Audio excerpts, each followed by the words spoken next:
Is that it? Hey, I think we're live, man. All right. Well, Jazz Cabbage Cafe, we keep on trying new stuff and getting this together here, but seems to be working out all right. We're still waiting for a couple other people to join us, but we do have some people with us now, and so we'll be able to get started here, no problem. Yeah, Rick and Colin actually just joined us as well. Awesome. See you, Murder.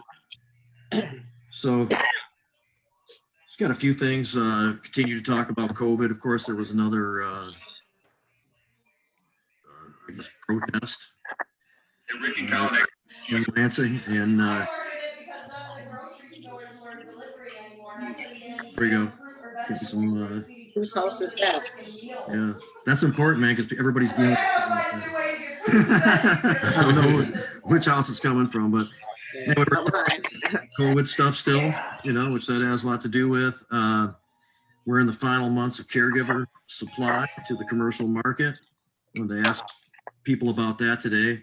We're going to continue talking about Hash Bash, the 4 dead in Ohio scenario at Kent State. Recently saw its 50th year, and I had an interesting discussion with Reverend Steve, who'll be on in the next couple of weeks, who was there, and that's pretty intense. Just we don't spend a whole lot of time with it. I think we'll talk about it when we have Steve on, but just to kind of remember it for a minute, I think it was appropriate. It was a really intense time, and it had a chilling effect on. So Rick joining us, had a chilling effect on activists and how people get treated on campuses and all that kind of stuff for a long time, as Steve explained when we get him on. So we talked about the DeRuyter case last week. We had Alan Peisner on, who kind of gave us the outline of it and some of the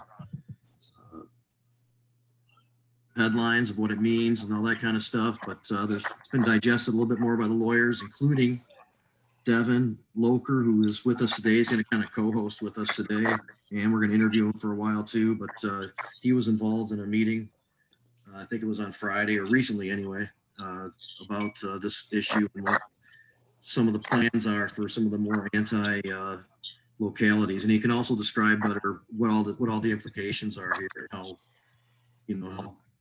horrible it actually is, and what might we be looking forward to in the future now as a result of this and that kind of stuff. So let me introduce who's here right now, or maybe Rick can. Right, I was kind of interested in knowing what people feel about caregivers not being involved in the commercial market anymore. Whether that's people think that's a good idea, whether we should try to keep that, or it doesn't really matter. We don't have a whole lot of time, but later on we'll talk more in depthly about this with Devin. Devin is a former caregiver of many years, and has a unique perspective on this, is bringing that together with being a lawyer and representing a lot of people in the industry and that type of stuff. So, Rick, why don't you take it from here, man, and see who's all here. Well, thanks a lot for joining the Jazz Cabbage Cafe, everybody. We certainly appreciate your participation here on the show. Jamie mentioned we've got Devin who'll come joining us a little bit later. Right now, if we go through the board, I'm looking at to my right, Derek Gauci, longtime Jazz Cabbager, our original OG on the JCC. Below him, I've got Debra Young, of course, famously famous for many different successes in the cannabis sphere, local initiatives. That's right, DG pointing out. That's good stuff. Deb, how are you doing? I'm doing awesome. How about you, Rick? Doing good. Right next to Deb, Jim Salame, Ohm of Medicine, many other accomplishments, an entertainer, just an all-around great guy, good addition to the Jazz Cabbage Cafe show. And then, of course, we got C Murder, Colin MacDougall. What? What's up, C? What's up, everyone? Are you tearing up there, Colin? My introduction was so great. You're drawing tears now. Is that what it is? I am drawing tears. Yeah, it was so much better than Jamie's introduction from me. I know. I've been saying that for a long time, but whatever. That's okay. The fact is, Jamie wants to know what we feel about the end of caregiver cannabis in Michigan. Now, Deb's a current caregiver. I'm a former caregiver. Jamie's a former caregiver too, I think. We've got a lot of folks on the show that are going to opine about this, but the people that are most involved in this decision are dispensaries and the way that they change their product line. Jim, having been involved in OHM, is the loss of caregiver cannabis going to significantly change the amount of product and merchandise that you have to offer to your clients?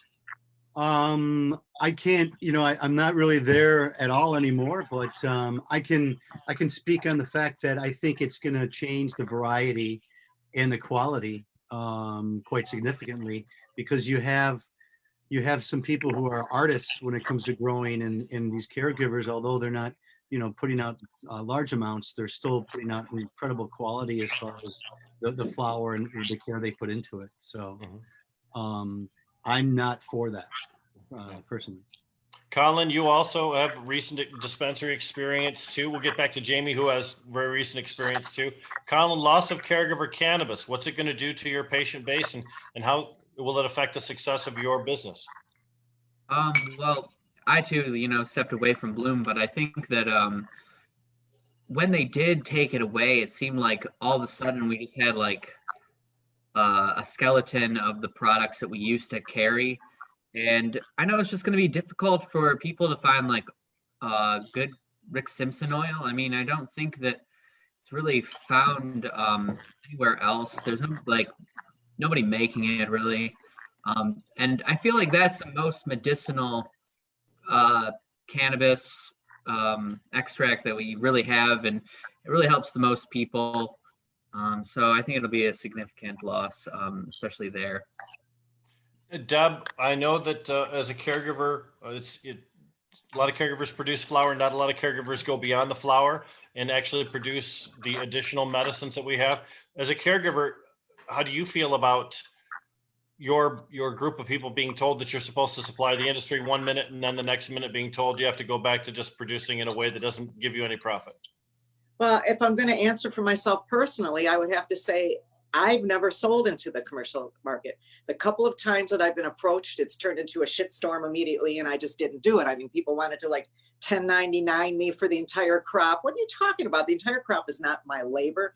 So it just didn't work out. And I have to agree with Jim, who said that people are growing very specialty crops. And I'm happy doing what I'm doing. I never sold into the commercial system. I don't have any intention to sell into the commercial system. I harvest a crop out every 8 weeks or so, and I have patience and I have a network built up, and that's what I continue to do.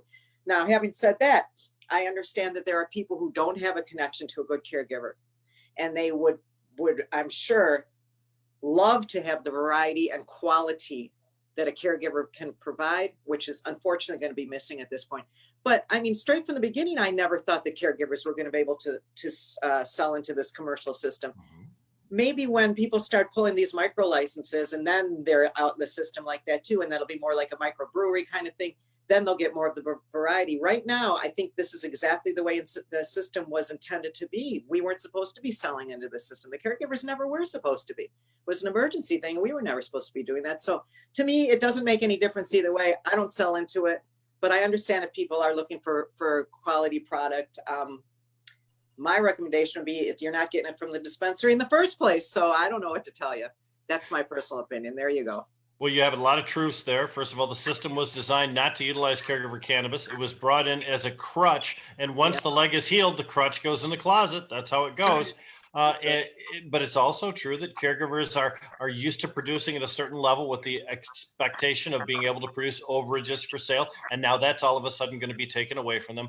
Derek Gauci, you're a cannabis dispensary provisioning center consumer. You visit these places, you shop there. What do you think is going to be the biggest difference from your side of the counter when it comes to visiting a provisioning center with no caregiver cannabis?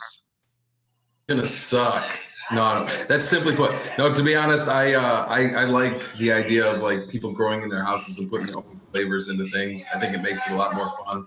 I've never been a fan of kind of the corporate umbrella and all that shit that comes with it. I've always smoked basic caregiver weed. I think that's my favorite thing. I'm not really sure why, but that's why. I think that's why I'm upset with it. Is I like caregiver weed. Well, there's lots of reasons, quality and price. Sure. Yep. And the other thing is, if you're looking for a strain and you've been able to utilize that strain for a certain number of years, and all of a sudden that strain disappears. But remember, this is a stepping process where they've removed it from one system and then removing it from the other. Jamie Lowell, the Botanical Company in East Tawas. That's your gig now, man. How is it going to impact your relationship with your patients, if at all?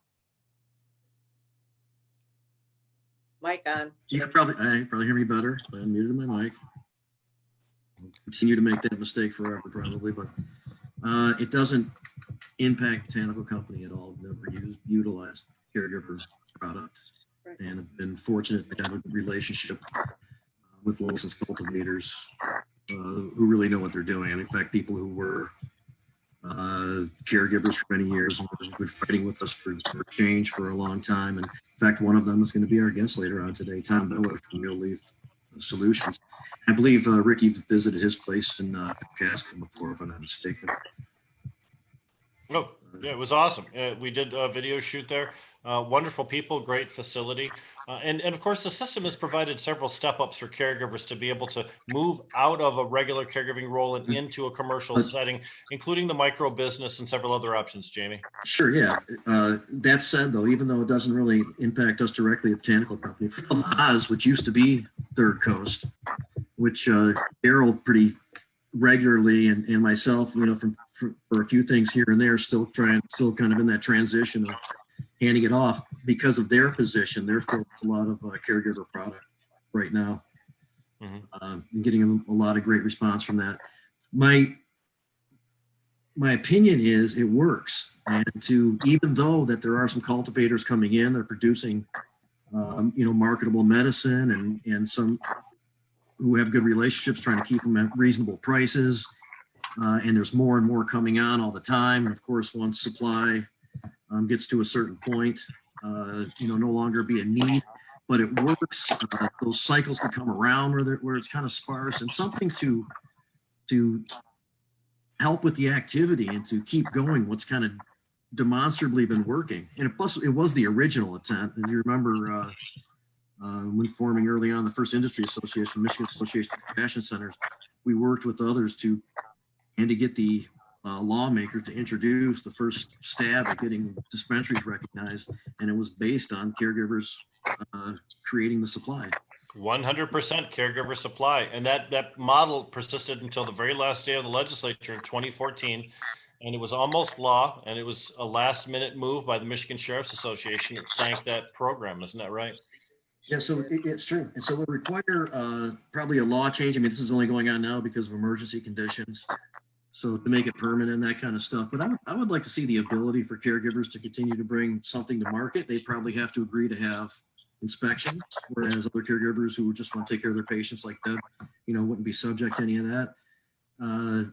They'd also have to meet some standards that are pretty tough, and probably be a limited percentage of caregiver product in the stores or something like that. But I would like to see somebody stand up and say, this works. This is a nice backup. Plus it adds nice diversity of product, and it also adds more opportunity. So the argument for a lot of people is there are these opportunities, the micro businesses or the smaller 500 plant, cultivation stuff that, might be a good stepping stone for somebody who really wants to join the commercial market. That's there. I just think the reality is that this caregiver participation has worked, and so to recognize that and kind of incorporate it into the system would just make sense. Jamie, is it a little too early for us to bring Devin on? He's got a lot of experience, and I'm sure he has quite a bit of opinion on this. Well, that's what, yeah. I would like to bring Devin on to answer this question specifically. As I mentioned before, he has a unique perspective. He is a lawyer, but he was a caregiver for many years before getting into the practice, and he continues to represent people in the industry. So he does have a really unique perspective on this, and it would be good to hear from him now. Plus, we'll get into a deeper conversation on Garuda and other things with him too. So Devin Locher, welcome very much to the Jazz Cabbage Cafe radio show. And this is your initial appearance, isn't that right? Yeah. Thanks for having me. Yeah. The new rule is that your initial appearance, you have to be naked. So, just saying. Oh. No. You're supposed to shave no quarantine beards on here. Yeah. Sorry. Well, we're waiving a bunch of rules for you today, Devin. That's all I'm saying. But as regarding to the caregiver cannabis rules, you've heard us talk, you've heard a lot of different perspectives here. I'm sure a lot of those different things echo feelings that you've had in your own heart and thoughts you've had in your own mind. Go ahead and let us know what you're feeling. Well, so I just wanted to say, one, I still procure all my flour from caregivers, and then I go to the provisional centers to get the fancy chocolates and the fun things for the weekends, you know? So very much a hybrid system in our state. I don't think we'll see the caregiver system go anywhere. I'd been talking to caregivers over the last several years about really scaling their systems, right? They need to know what their patient demand is and their network outreach and what they need to work within the confines of, and just keep their status quo, really.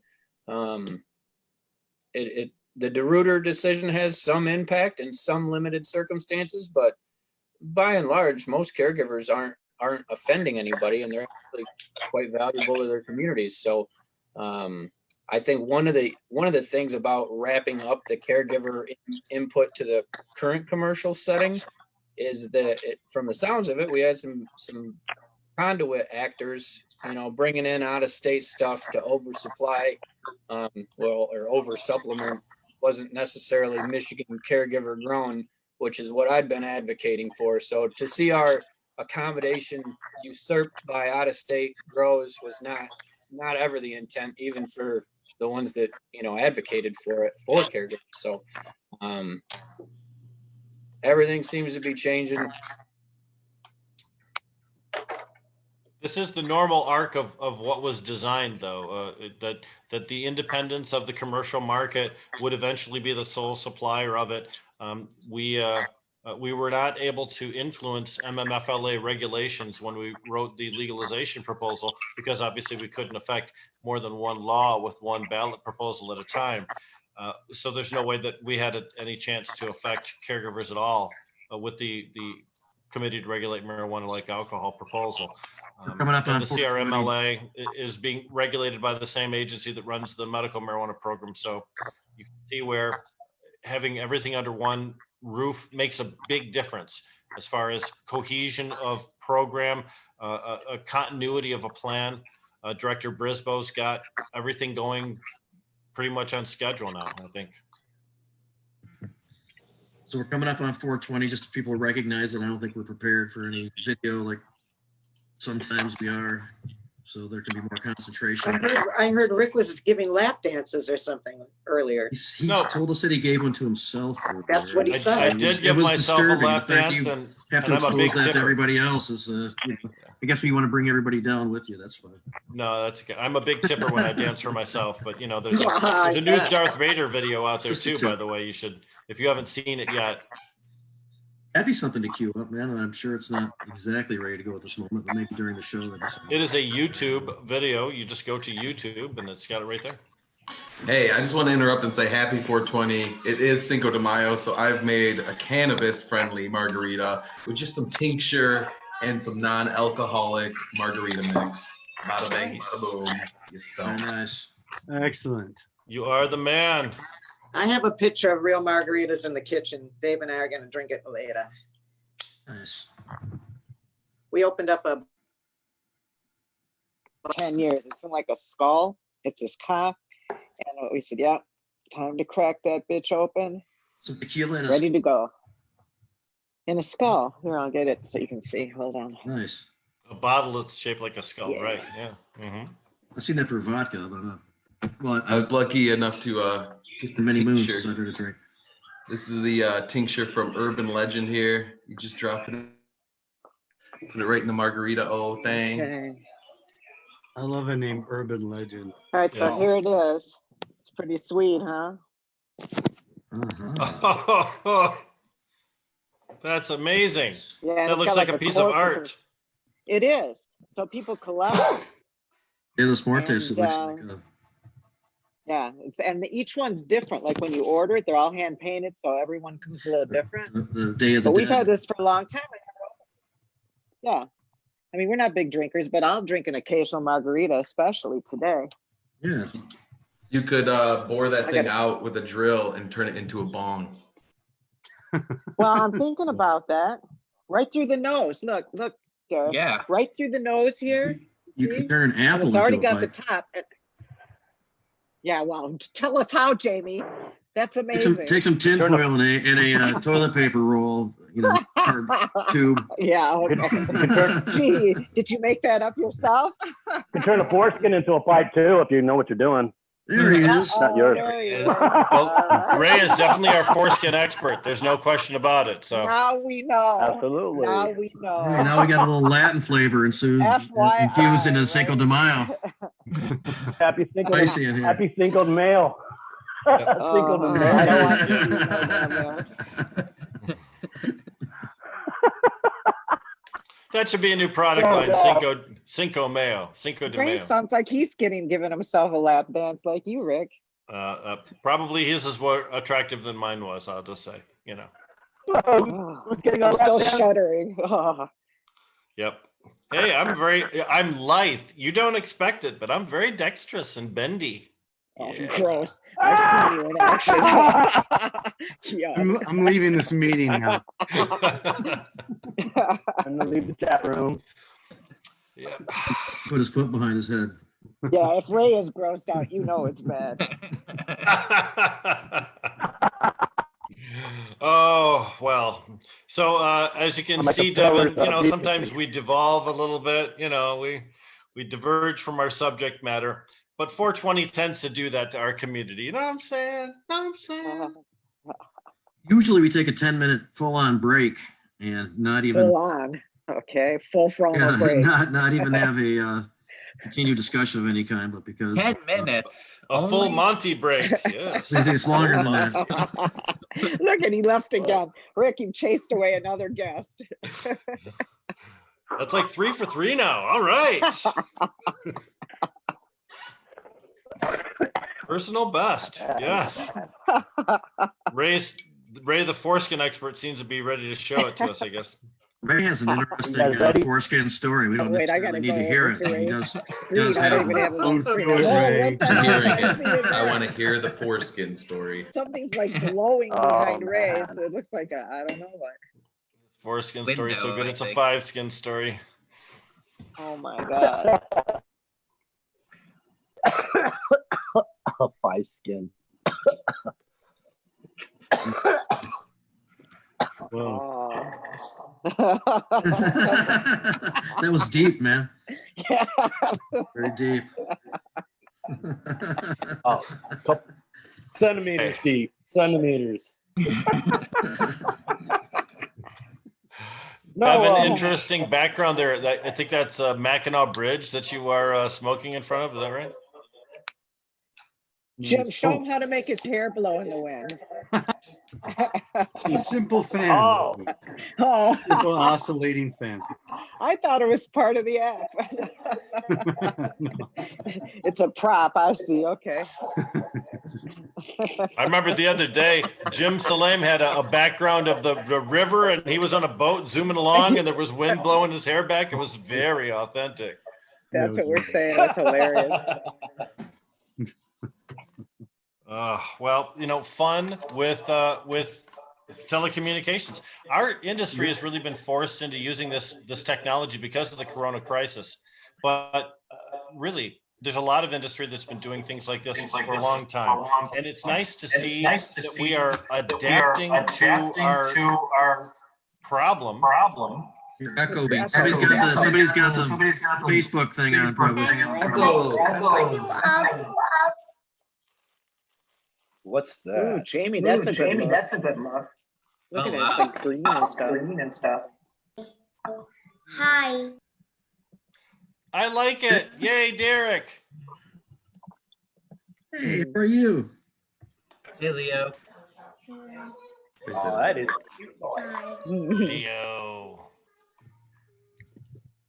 So awesome.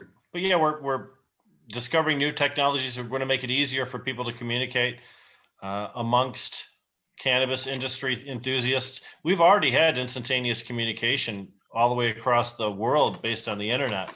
Hey, so But now, our ability to conduct business deals and even maybe have medical marijuana certifications over the internet could be accelerated. So to reel it back in here for a second, just recently, Devin and Alan Peisner and others had a meeting on a Zoom meeting on the DeRuyter decision with some city attorneys and others offering their perspective. And I think a lot was learned during that. And I think now is as good a time as any to get into that a little bit, if you don't mind, Devin. What are some of, I mean, first of all, we learned a little bit about it last week, but give us kind of an up-to-date overview of what the ruling means and, you know, what we likely can expect on, you know, on a worst case scenario and on a normal base scenario. Sure. Well, so it's certainly an interesting time. And our call was conveniently timed to discuss the DeRuyter situation, and even, you know, Catherine Kaufman was on with the Michigan Townships Association, and she, you know, they're not even in the office, so they don't get to have their, you know, mull this over with their cohorts and start getting their teeth sunk into this. So nobody's really had ample time to do too much of that. So having that call last week gave us some of the first insights to bounce some of these off, you know, attorneys across the state and hear some of the different city perspectives and what we might expect to see. The decision itself was kind of narrow and left a lot open and to be determined.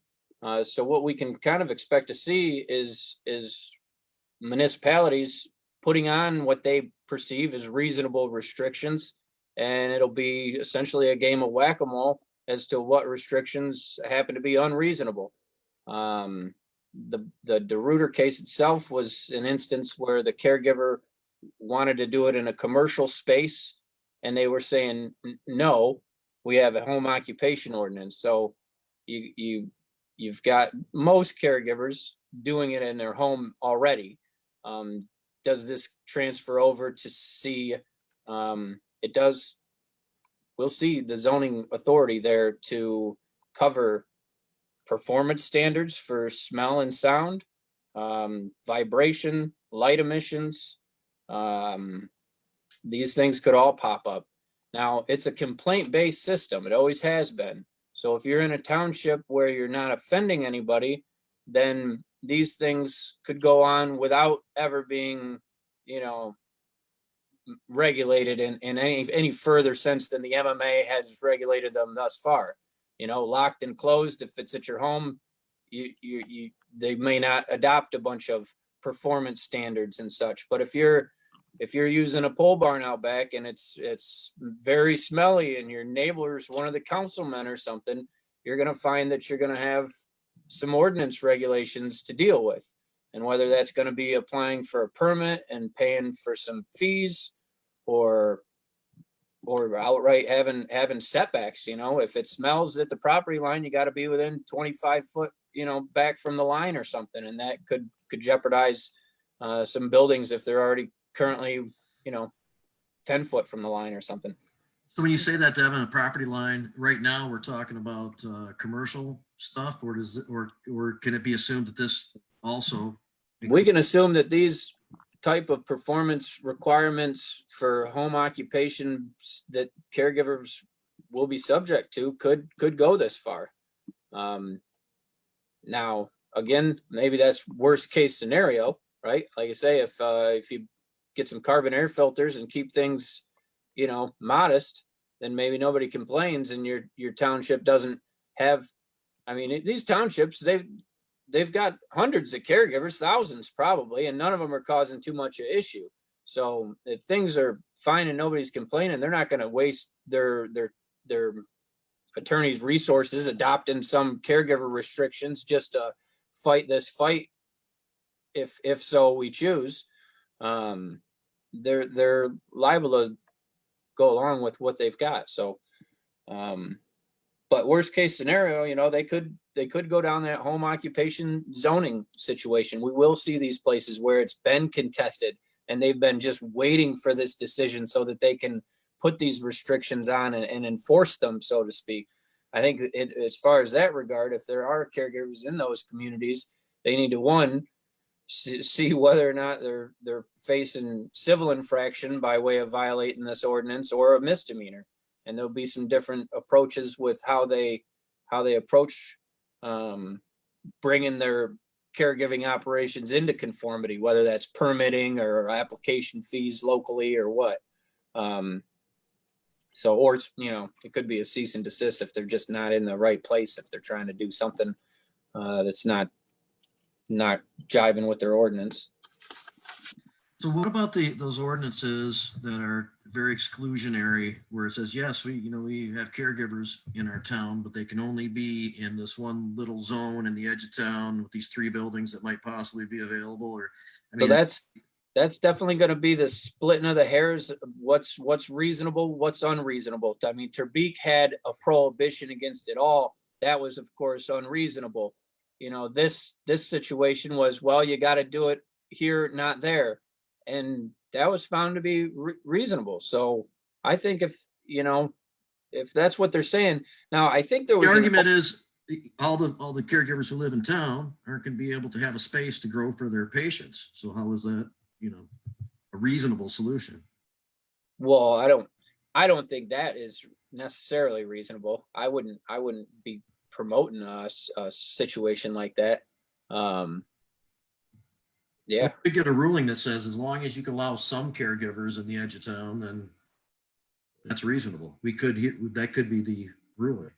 Well, it gets to be really stretchy now, because we're talking about really cultivation of cannabis to supply a medical market. I mean, there is somebody out there telling these folks that it doesn't matter anymore if the caregiver can't do it. They can go to a store somewhere, somehow, somebody will deliver it. And that wasn't necessarily true even when the DeRitter case was originating, right? Like way back when it started, it was maybe not so much the case. Certainly over in Kent County, there wasn't a lot of shops available to go to. So, the MMMA was commercializing in its own organic way for many years before we even got to 2016 and the Facilities Licensing Act. Boy, that's the truth, isn't it? That we said 300 dispensaries just in Detroit alone, over 500 dispensaries statewide prior to 2016 when the MMFLA was passed by the legislature. Yeah, things were going all right on their own. Yep, certainly a different head now. And of course, the real concern that a lot of people have is that individual communities are going to take a step backwards, right? Instead of everybody having to play by the same rules, now you'll have individual communities that will be adopting their own ordinances, which means that a caregiver on one side of the street may have different rules from a caregiver on the other side. Isn't that true? Yeah, it definitely gives the power back to the municipality. And I kind of think that's in line somewhat with what even the MRTMA says. We give the municipalities certain regulatory authority to handle the cultivation in their communities, and so they're not too unfamiliar. Actually, they're quite familiar with how they want to regulate these caregivers, just like commercial places. So it could be very interesting. You start seeing a capacity on kilowatt hours you can use, and who knows what we're going to see. Well, one thing that do that in. Go ahead, Jamie. They're going to do that in Lansing, what you were just describing. Isn't that true? And wasn't the city attorney from Lansing? Yeah, Heather was on the call and shared her perspective. It sounded to me like they have some caregivers who get neighbors that complain, and those complaints are going to be listened to. And to the extent that they can regulate and appease those complaints, I think you're going to find jurisdictions that do so. Certainly the cities, with the density and neighbors that are complaining at a high volume, that'd be an issue. So how about this kind of an argument? The caregiver uses up more than what the city says, but the caregiver argues that they have to grow that much in order to, create the supply for their patients. And then is that a reasonable test for courts? Or is that just unreasonable? A production limit? No, well, the electric use limit. The electric use limit, it goes hand in hand with how much power, can be used, therefore how much can be produced, right? But if So- somebody says, I got to go above this, whatever this limit is, in order to produce enough for my 5 patients, is Well, that I- a reasonable I- test for the courts, or is that?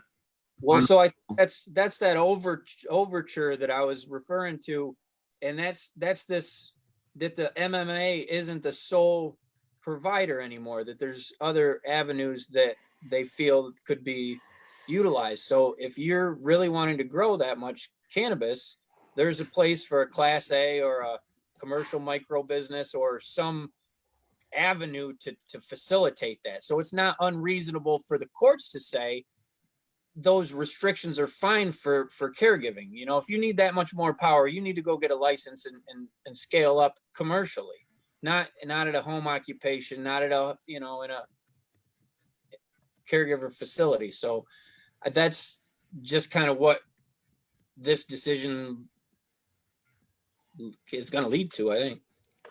Many of the caregivers out there are concerned that their caregiving rights are going to be taken away. Let's explain to people That's the argument, pathway right? that's necessary in order to go through, in order for the caregiver rights to be taken away. They would have to adjust the MMMA, which is a voter-directed initiative from 2008, which means they need a supermajority in the House, a supermajority in the Senate, and they would need the governor to sign that. It's highly unlikely Gretchen Whitmer would sign an order to remove I don't caregivers from the system. I don't know if they need the governor to sign it if they have a 75% supermajority necessarily, because it doesn't take that much normally to override the governor. But, well, I don't know. Maybe Devin knows. Yeah, no, I don't think so either. I think agree you're with right. Jamie. I think you're right. It's just She can't override that. She can't override that supermajority. But I think that, but what Devin I is think saying we is don't- going to we be the don't need- argument. But they won't get a supermajority. It's like, But like what Ricky Devin just is said, saying it's is impossible. going to be the argument, though, and I'm not so sure. We brought it up here a couple times. Even the Democrats get talked into voting for stupid shit because it benefits somebody, and they have had the 75% majority and have voted stupid shit in together. That's true. You know, during the history of this thing. And what Devin is saying is going to be the argument, which is the patients now have this alternative. So it's not as important to keep all this extra growing going on.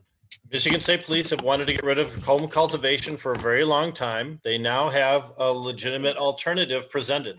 So they can maybe actualize what they've always been trying to achieve.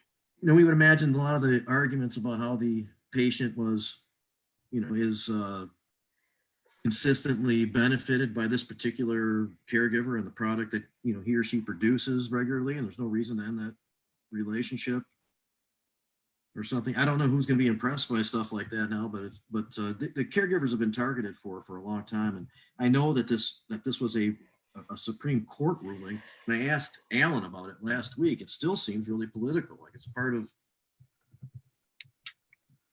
the strategy somehow to beat down the caregiver system. Well, I think it's, Devin, you've read the opinion. There's a particular section at the end where it says, look, what we're not saying is, you know, we did not take a position on. What did the Supreme Court say specifically DeRuyter did not do?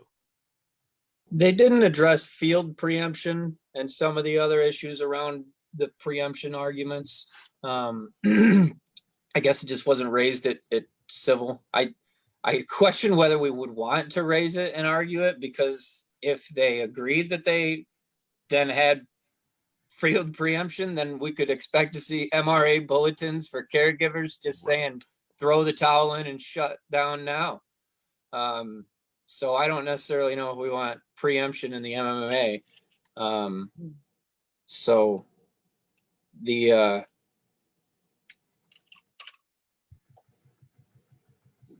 they were referencing footnote 15, and I don't have it on hand, but it regards registration of caregivers information, right? Because it alludes to the fact that because there's this municipal control, that there may need to be some ability for them to verify that this place is a caregiving facility, right?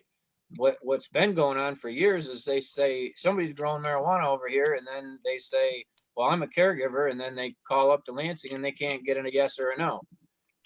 So this kind of case kind of indicates that there needs to be a sharing of caregiver confirmation information given from the state, and to the extent that that needs to be explored over the next several months, We'll see. I mean, we can expect to see permitting. I mean, I know as a caregiver, when I got started, I paid the state my money for that. And if I had to go down to the county or the city or anybody and pay them $200 more just to grow some plants, I've been pissed.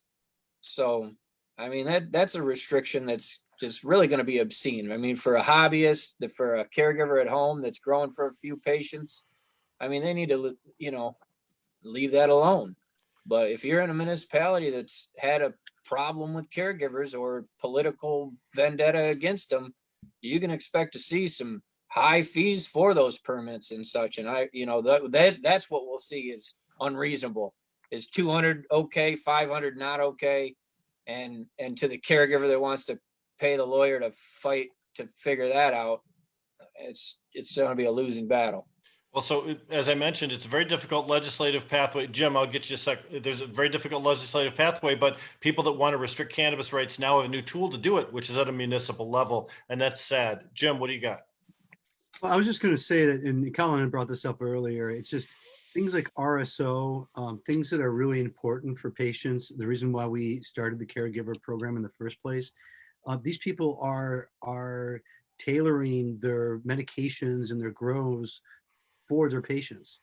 And we can't lose light on that while we're trying to decide all this other political and legal jargon. It's just, for me, I think going back to that main point would really help this cause as far as getting those patients that are being supplied caregiver product and oils and different things, whether they be, suppositories or capsules and different items that you don't see generally at the dispensary nowadays. Agreed. I will say this too. When you talk about caregivers, it's almost impossible to separate caregivers from the history that we've had that brought us to this point. Caregivers supplied all of that gray market stuff we talked about up until 2016, the 300 dispensaries in Detroit. They supplied this entire market, at least completely and on a scaling down and still partially, right up until this moment. We have to honor those particular people that actually worked really hard to make this system work. And it just seems to me to be a lack of integrity for the system to just shut them off and say, later. Especially after demonstrating such functionality with the whole system. I mean, this not right. Really valuable. Yeah. Yeah, I know. So we used to say too, like, in years ago, that the caregiver system was important because given whatever's going on in the federal government at the time, and we still don't have any kind of, I mean, of course, the needle's moved a little bit. We have a lot of people a lot of lawmakers who are in support of doing something that makes sense. And we've taken things as far as ever gone so far. And the MORE Act would be good if it would ever pass and all that kind of stuff. We're still sitting in the same spot though in the federal government. And one of the reasons for the caregiver system was to have tens of thousands of small gardens throughout the state. It couldn't easily be rooted out. Whereas just the 10 big commercial gardens, as was in the original Kuiper's bill of 9 or 10 years ago, could easily be shut down with a phone call from a federal government perspective. So I will go ahead and add though that they did say the other thing in that case at the end that it did not touch anything to do with the MRTMA, right? The 12 I was going to ask you if you thought that it would, but there's a discussion if it slips over into practical effect, with the MRTMA. Right. Are those cultivated for caregiving or are those just your own 12? And it's, you're going to be able to grow your own 12 out back. Well, that's always a concern, Devin, as an attorney. We hear it all the time. Do I get my 12 caregiver plants and my 12 rec plants? I oftentimes advise people, in fact, I exclusively advise people, pick one or the other. Don't double up because somebody's going to end up in jail for this and you don't want to be the test case. Right. Yeah, you better be able to really explain just what you got going on. And it's going to be a big discretionary area where if you want to be a precedent setter, I mean, I think it kind of comes down to really the county you're in and the officer that's handling the egregencies. Yeah, I don't know, justice but is not 12 evenly plants, spread. Go ahead, Deb. 12 plants over wouldn't be a jailable offense, only 12 plants over. Only a Well, ticket. it's a civil infraction. That's a civil Tiered, infraction, yeah. but It's but tiered. There's no somebody jail has- time, baby. You can well, it push it would be right up somebody has- to the limit. it would be somebody has 5 patients and themselves and then adds on another 12 on top of that to try to, just claim that those were by right available also. That's where the question is. Either, each thing independently clearly says you can do this or that, except for now with this new ruling. So what about, Devin, if somebody has been growing in their outbuilding or in their garage or something like that, the resources of the actual home itself, don't lend itself to the grow, and could with the new policy, could caregiving still be allowed but no outbuilding type thing? And that would, So they deem it a home occupation business in those regulations, and they have been getting away apparently with restricting plumbers from using an outbuilding as their plumbing headquarters. So apparently they're gonna treat this just like that. So I think accessory buildings, pole barns, those are gonna be, if they're offensive to the neighbors, they're gonna be a easy target to see some regulatory cases come out of. It's difficult to do some businesses inside the city. Let's just face it. There are some things that for whatever reason, they're space consumptive or they're noisy or they have odd hours of comings and goings. Some businesses are just not well suited to the city. And I hate to consider caregiving as a business, even though I know sometimes people conduct it as such, but sometimes we have to obey those rules that just make us good neighbors. And it's not unique to the cannabis industry. It's unique to being a citizen of a particular city. You don't want to offend your neighbors. The township attorneys are going to start tossing around nuisance theory like we've never seen before. I mean, these are ordinance violations. You'll be a presumption of creating a nuisance. And so then you'll be battling your way out of being deemed a nuisance. And with the smell and the odor and the operation hours and such, if you're, doing a 72 plant grow and humming all the time, you may be a nuisance depending on your neighborhood and your we could see acreage requirements, right? If you want to grow that many plants, you better have 2 acres to do it on, and so that would be a real conundrum for a lot of folks in cities and smaller municipalities. Chesterfield Township and the Michigan Attorney General sued Big Daddy's us in Chesterfield Township as a nuisance. And I can tell you, not only was that a major problem for us to deal with, the consequence of being deemed a nuisance is that they get to shutter the building for, Devin, is it 1 or 2 years, where they put a padlock on it and you're not allowed to go there, period. It's crazy. Yeah. Nearly condemn the place. Exactly. It's a heinous penalty. That's the worst penalty they could possibly come up with. You couldn't even go there to fix the pipes if they exploded. Short of an emergency services call like a fire or a sinkhole that swallows half your building, you got no access. So eventually, if you're in this nuisance process, most people just abate the building. They just forget the business. They call it a loss and then they move on because the consequence of losing would just be not worth it. Wow. And then the cops keep the building. Well, accomplished. If you stop the process, if you leave the business before the nuisance ruling is completed, then the original landowner retains control of the building and can rent it out and do anything they want, as long as you don't get that judgment against you. If you do, that's when consequence comes down. Yeah, or just a code enforcement, which would be potentially to keep the whole building locked up for a year, not being able to be used for anything. It was not a fun process. I'll tell you, I would not want to go through it again. Depositions are not cool.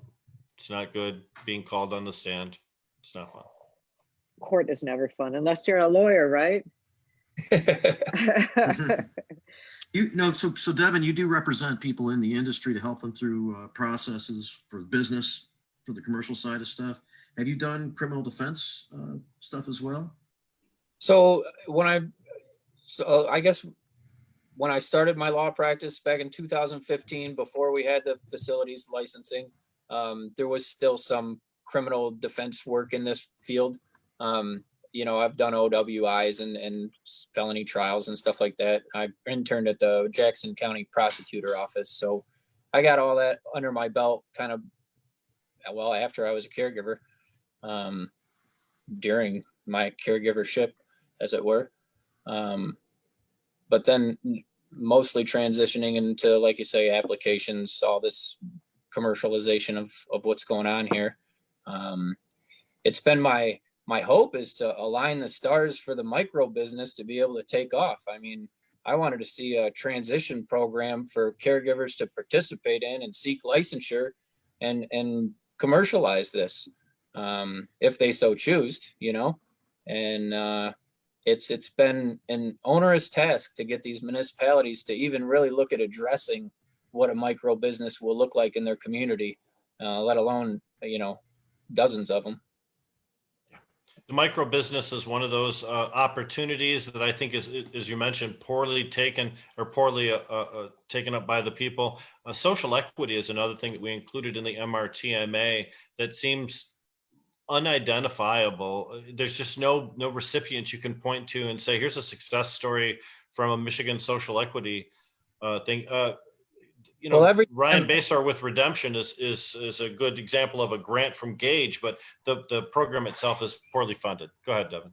Every time I've heard any attorneys on the other side in the state of Michigan present why they can't do anything regarding that, it goes back to when they repealed the affirmative action. Was it 2003 or something back then, where it, the pendulum swung back the other way on all that civil rights type stuff, and they really just don't have that tool in their toolkit anymore, which is disheartening to see that we wrote that social equity program in there and got not a whole lot with it. I mean, the state did some roadshow educational, expoundments.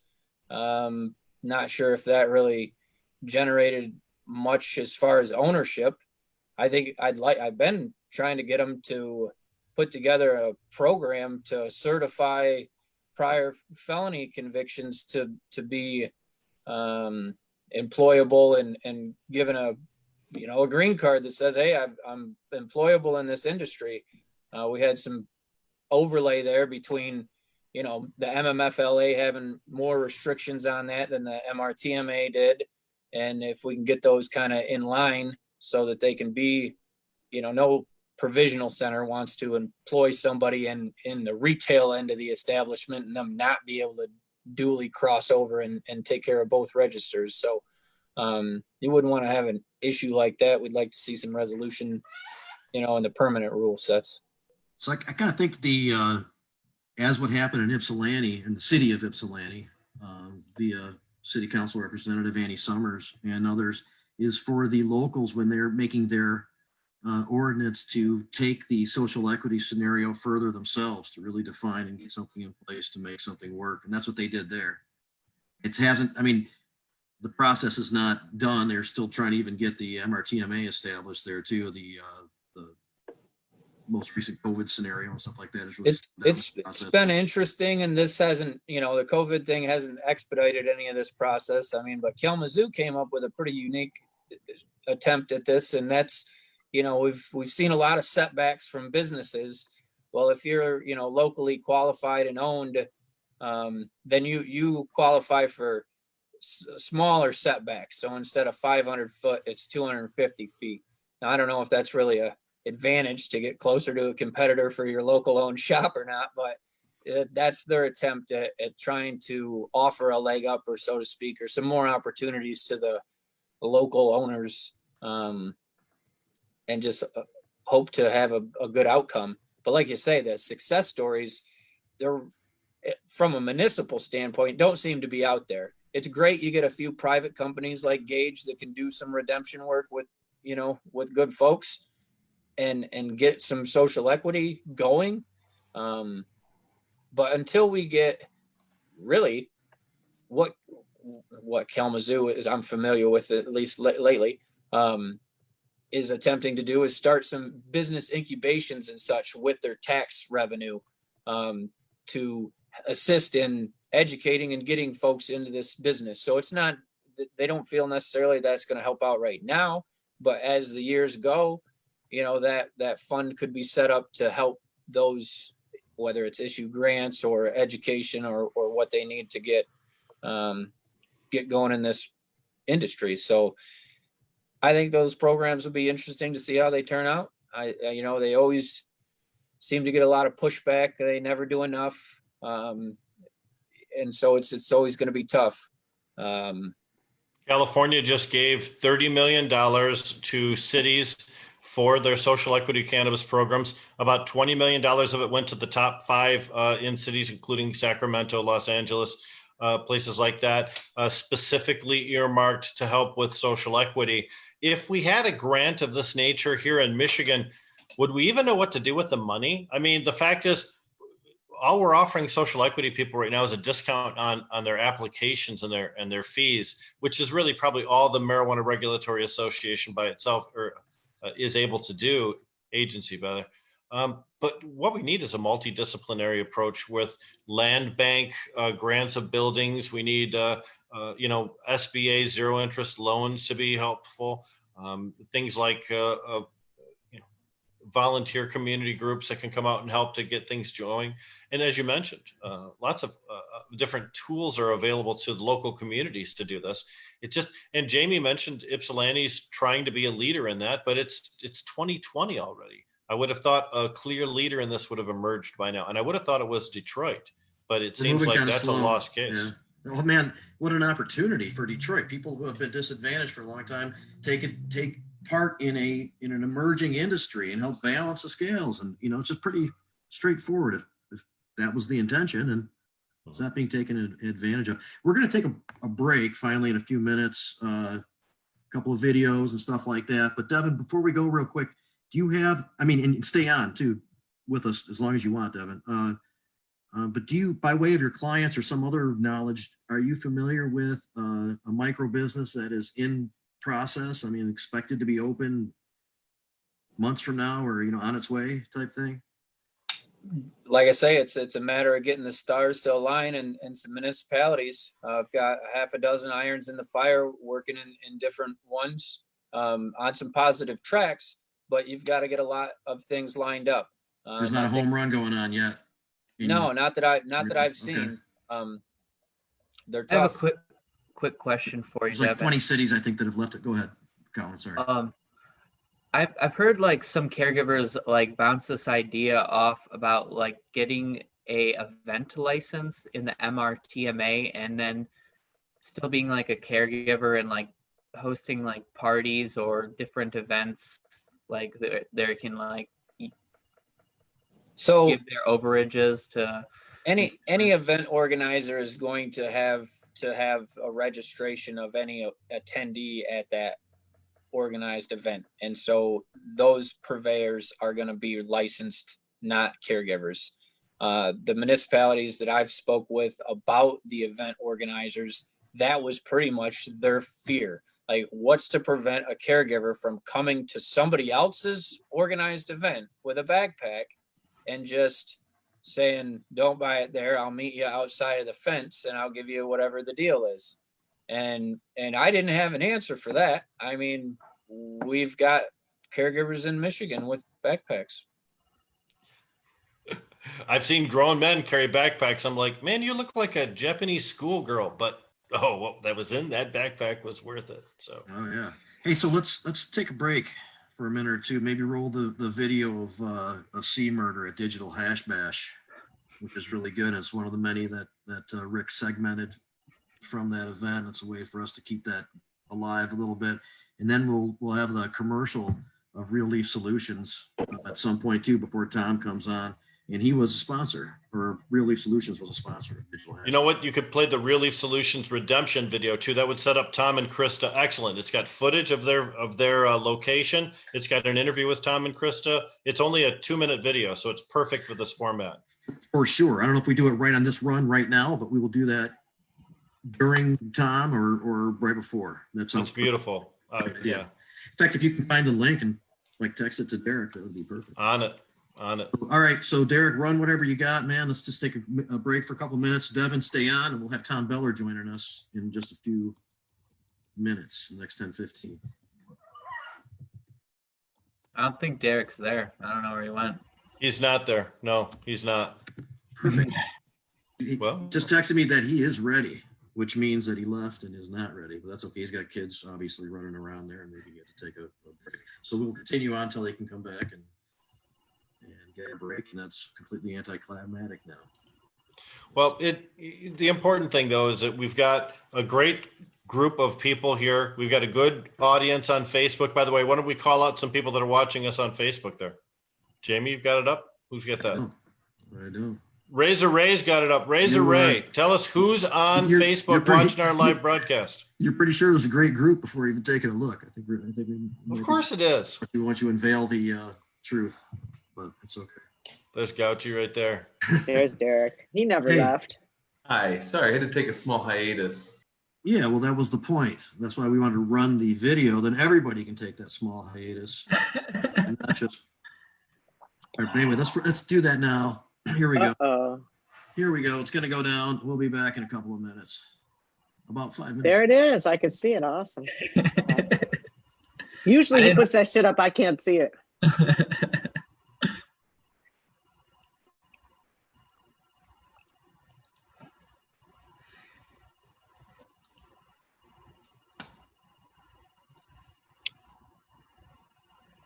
All right. No sound. I can't hear it. I don't hear it either. Yeah, I was going to say 1 out of 2. I can see it at least. I think we should make a funny dialogue to go with it. Who wants to be me? Yeah, that's right. Okay. Somebody be Colin. Somebody be Jim. Yeah. There's chips and salsa in the kitchen.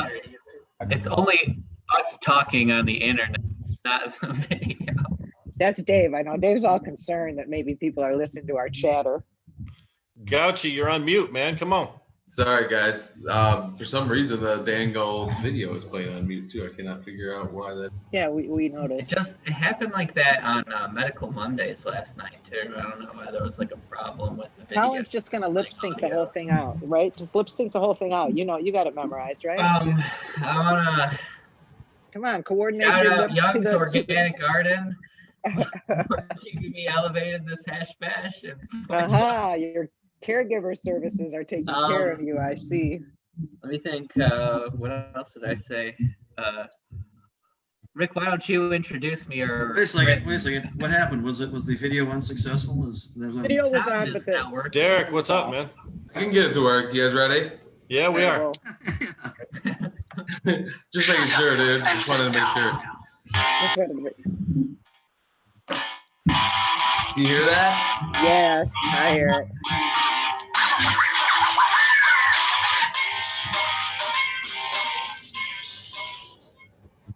Chips and salsa. I have the pleasure of introducing our next speaker. I first met Colin at Jamie's place, actually, at Third Coast Compassion. Actually met him outside at like side tracks down the street. Yeah, tell the truth, Colin. Third Coast. Fact check. Colin is really an upstanding guy, very passionate about the cause of many others. And shows through his behavior and just He's continuing to lie. I have the privilege of calling him a friend. And, there's always a good anecdote to share about most people. And the one I love to share about Colin is that he was working in a cannabis business, and it was robbed. And apparently, Colin is so dedicated to the patient that he continues even though the business was being robbed. And he is famous for telling the offender when they walked behind the counter that they had to get out and they didn't have a card. So, Colin, Thanks, everyone. What's the issue? He's gonna follow the rules. Okay? All right. On that note, I was gonna mention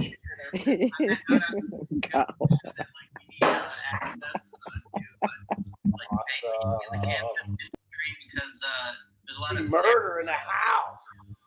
In these and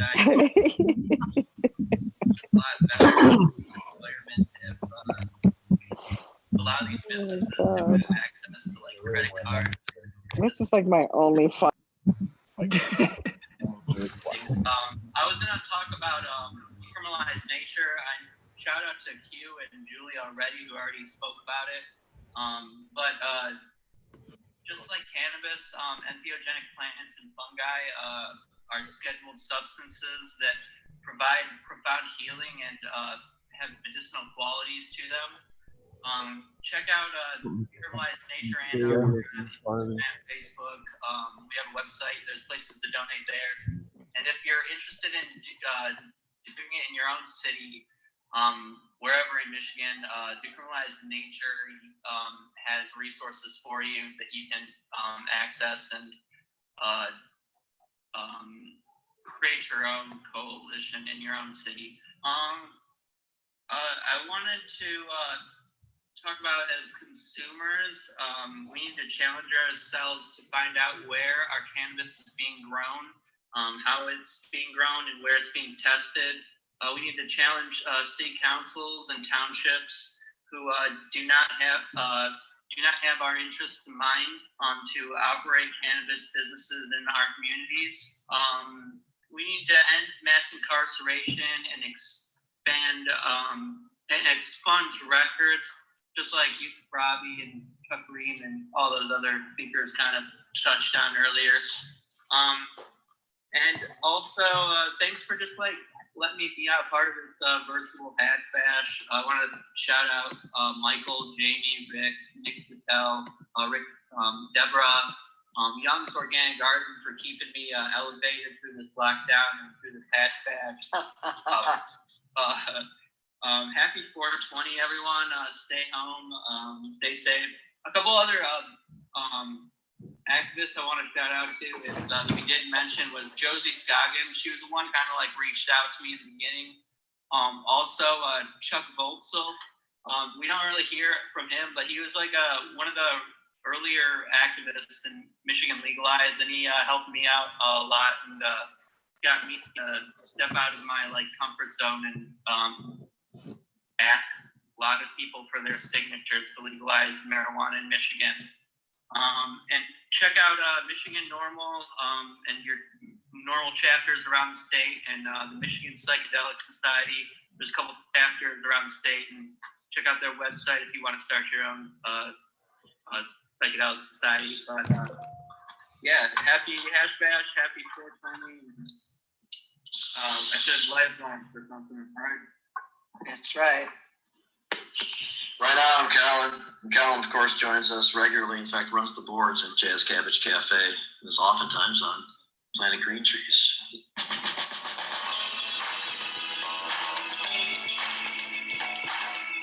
And he's on Medical Mondays, too. Cannabis podcast for. In a good way.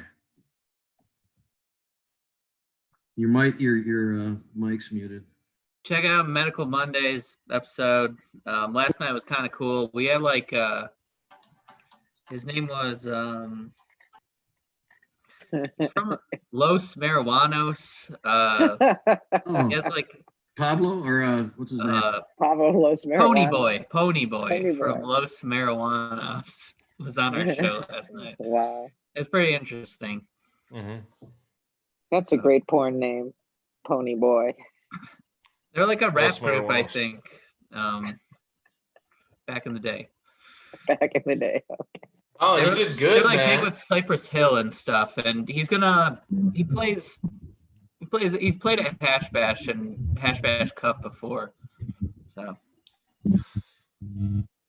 Are we doing more videos, or are we ready to come back from our break, Jamie? I think we're back for a minute or two. We are back.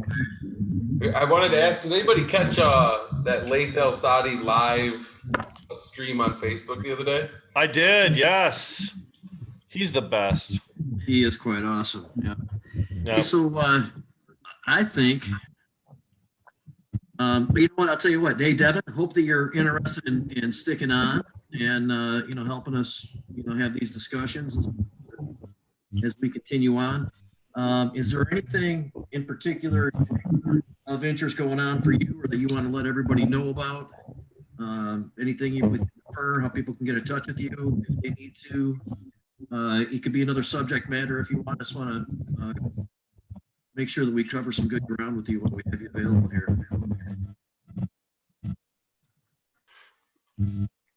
And maybe. Hey, Ray, can you go on mute, my brother?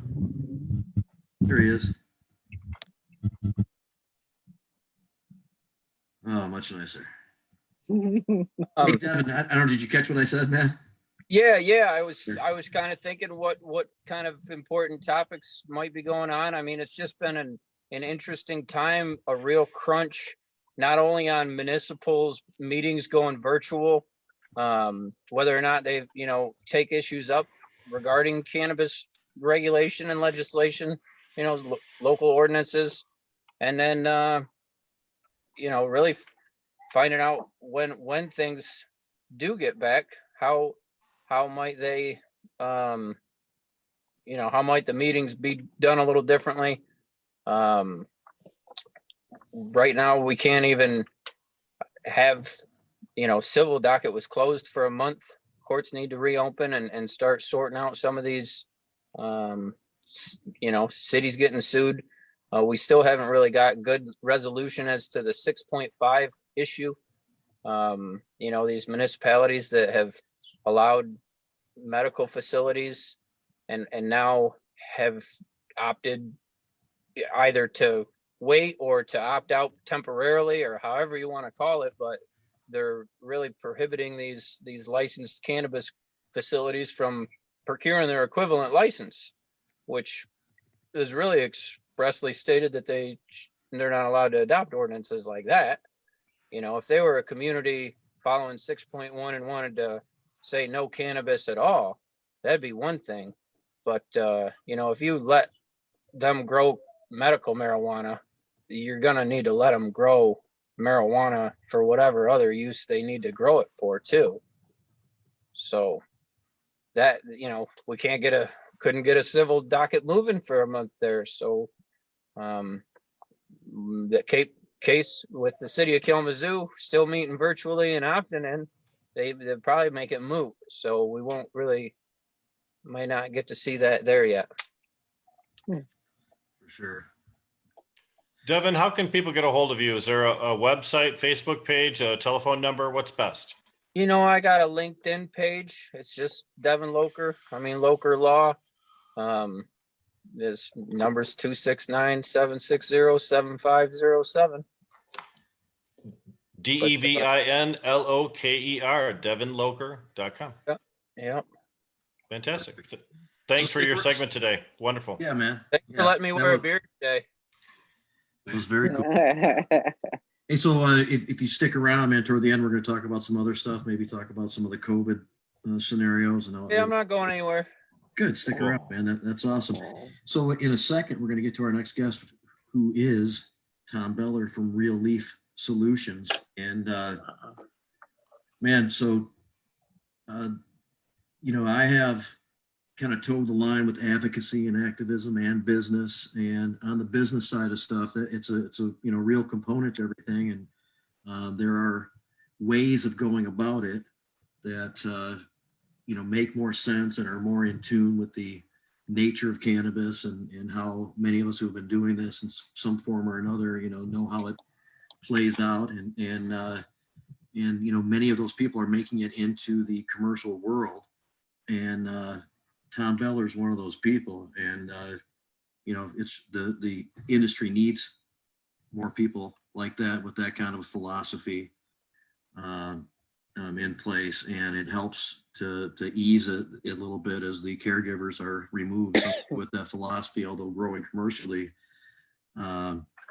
is available. And I know a botanical company, we try to make relationships with people like that as much as possible. And on top of that, he's also happens to be the bass player for the band Echoes of Pink Floyd tribute band. And with a bass. Yeah. And so we do have a video that Rick made that helps to highlight the operation over there a little bit. And let's watch that and then come back in for a conversation.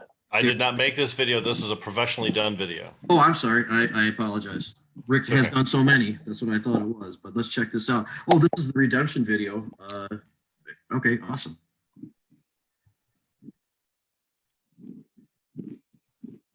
Is there sound? That which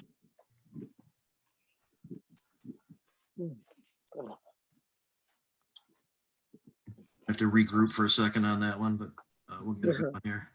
There is sound. I'm just trying to get it up real quick. I think Zoom is either having issues or your boy. I think it's your boy is having issues. Redemption. It Redemption. means to clear your name, to reclaim what was once yours, to master that which previously eluded you. Redemption. It's a cannabis brand and it's a story. Hello, we are Tom and Krista Beller of Real Leaf Solutions, a member of the Redemption family. I started in the industry as a medical cannabis caregiver. Now, my wife and I hold licenses for both medical and adult use cannabis gardens. Getting licensed in Michigan is not an easy thing. We were lucky to have the opportunity to settle and establish our base of operations in Kalkaska. It's a beautiful town, and their commitment to the industry makes us feel like we have chosen wisely. I love growing cannabis. I love it even more when I know the product is going to serve people's medical needs, or that the adult consumer is going to treat our flower like a connoisseur does. The Redemption line of products are just that: connoisseur level cannabis flower, concentrates, and pre-rolls. Working with Ryan has been one of the most rewarding experiences of our cannabis career. He really gets it. He understands the patients, he knows manufacturing processes, and he has an appreciation for cultivators who have mastered their craft. The Redemption Project is exactly what we were looking for when we imagined becoming a part of the regulated cannabis industry. We want our products to make the greatest impact on the people of Michigan, and that means partnering with Ryan and his team. You can find more about us on the Redemption website, redemptioncanna.com. Michigan is the most exciting place in America to have a cannabis company. There is no telling how big our industry will grow. The view from the ground floor is awesome. If you are looking for outstanding cannabis in either medical or recreational cannabis industries, Real Leaf Solutions and the Redemption line of products are just what you've wanted. Ryan, we love you, man. Oh, that is so cool, man. So just to be clear, I did not do that video. I wrote and directed that video, but I didn't record the video. That was done by a professional group of guys. Sawyer and his team, they're top notch. I'd recommend them to do any project. Awesome work. Fantastic director. Yeah. I was an okay director. You were a great actor. Oh, stop it. No, you. You're playing yourself, so it's not so difficult. But Tom, welcome to Jazz Cabbage Cafe. As Jamie Lowell said, we're very proud to have you here. Oh, we're happy to be here. As you see, I brought along my wife, Krista, Hello. CEO. Krista. And this is Tyler. He is our lead of cultivation. How's it going? Hey, Tyler. So my days are spent less in the garden and more in front of a computer and on the phone.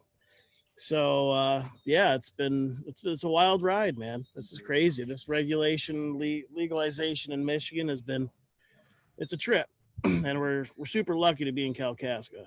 As you were saying earlier, man, it's tough out there, and a lot of people can't imagine if you didn't have the support of your community.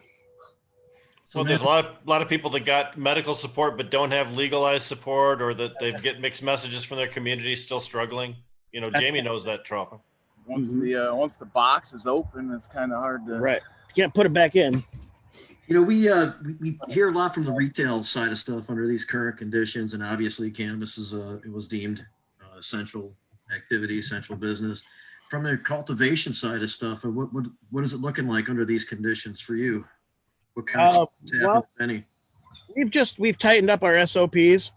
Our 6 foot rule is in effect, but we typically use we're in a very sanitary environment. We come through testing, pretty much non-detect on all microbials and everything. BSIs, body substance. Yeah, body substance isolation, masks anyway, but now we're constantly wearing masks and people are swapping out gloves. We purchased probably the last couple cases from our distributor of gloves before things got crazy, but it's for us it's business as usual, and everyone on the team's pretty pumped to have a place they can still go to and have contact with other human beings. It's still pretty lighthearted around the shop, so other than just tightening up our SOPs, we're pretty good over there. Yeah, that video shows some pre-COVID mask wearing, so that was already in place. Oh yeah, and that was pre-COVID. Yep. Yeah, we were gowned up in order to show to be there. I actually had little booties on my feet too, which looked good on me, but other people not so much. Well, gotta have the booty. We'll get you in a spacesuit next. Yeah. So in Kalkaska, and I've mentioned on the show a few times, Botanical Company will be having a retail store there, and then in conjunction, of course, with Real Leaf Solutions and Ryan's Redemption organization, there'll be a social lounge as well. Yeah, we're very excited about that. Yeah, that's going to be really cool. Uncharted territory for the most part. That was a whole big wall, by the way, in that video, one gigantic wall of Kalkushka that was drying at that particular time in front of us as we were as filming. You know, sometimes the camera pans up and there's this gigantic drying rack. Can't wait to try the Kalkushka. Man, well, it's very popular at our place. I can tell you that. Yeah, we've been growing the Kalkushka for some time. It's probably the most stable strain I've ever had. That's why it made the cut out of caregiver into the regulated market. It's really good, and it's got the really high THC that a lot of people are looking for. Yeah, it's variable, just like anything. The THC levels are very variable. You know, testing is one of those things that, as far as consistency with THC levels, I'm sure people, if you're in cultivation or even if you're in, when you see the test come out of the same batch and there's a variation of 5% to 6% on something, that it's a plant, it's a dynamic organism. It's going to produce different THC levels at different points in the plant, and it's a kind of a randomized testing anyway. So but yes, it's a very dank cerebral high, and it's a solid kush. It's a Bubba and Master Kush cross. So nice. What other strains are you highlighting out of there? Well, the newest stuff, we have the Cake Crasher coming out, which looks really frosty, and the Lilac Diesel. Our garlic, a lot of stuff going right now. We just did a pretty big seed pop, and so we're gonna keep a lot of our classics: the Spike Punch, the Kalkushka, garlic juice, Kalkushka, Spiked Punch, the White Mo, which is the white cross with the GMO, which holds a lot of the GMO garlicky flavor, but really stacks on a lot of weight and trichome. So we're excited about that one. That's my personal front runner right now. Yeah, it hits all the marks for us growers and for the consumers too. Yeah. So it was Tyler, right? Yeah. Yep. Okay, so in your background for cultivation, did you do this in another state, or are you all Michigan coming over from being a caregiver also? All Michigan, yep.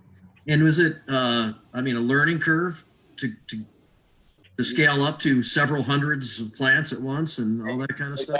We were growing at one time in like rooms in our facility that weren't, fully finished, so we were developing our SOPs and our flows and our cleaning procedures and all that stuff we phased our operation from caregiver into licensed operation. We had a small facility, so basically I've trained Tyler.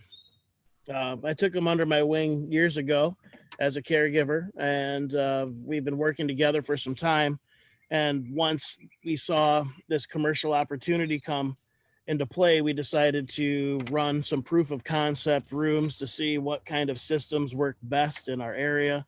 Well, lighting, HVAC systems, everything down to what kind of panel lining you want to use, things that are going to work well in Kalkaska's in the snow belt. It's a dynamic Michigan can be to grow in, especially indoors. So we ran some proof of concept crops through our caregiver while we were in the licensing procedure.